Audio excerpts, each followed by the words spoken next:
Come with me to EndoLab. So first things first, we got our ProMarks, which mind you have to fit in my locker, which is already overflowing. Last week we did the access to both of our plastic teeth, and this week we are going to be cleaning and shaping our canals. We are going to be using two different techniques today. One is going to be hand files, which you can see a hand file here, and then the other we are going to be using rotary files, which is what the ProMark is going to be for. I went ahead and got my syringe set up because we also have to irrigate in between every single file that we use. Just like last week, we have our tooth in our hand and then also our tooth in the mouth or tooth in the mannequin. If you don't like measuring, then honestly, endo may not be for you, because I didn't realize, but every single file that we use, we have to measure to the working length, which basically just means the length of the canal. It's slightly shorter because we don't want to go too far, but the working length is a number that I have ingrained in my head for these two teeth, and I have to measure every single file that I use. With these teeth, we started at a 10 file and then worked our way up to a 35 file, which basically is just the size of the file.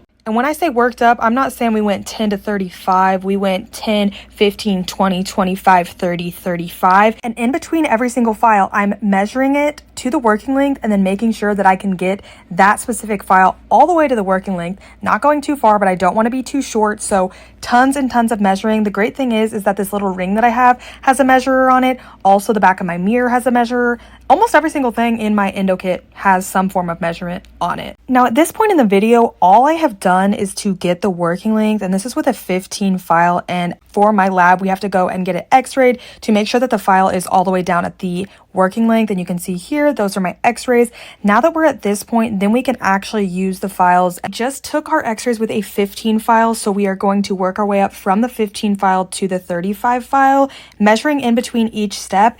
And I forgot to mention, but each canal has its own working length. So not only am I measuring once, I'm measuring two different measurements for each canal. And once we get to the 35 file, our faculty will come check it off. And that is everything that I did in lab this week.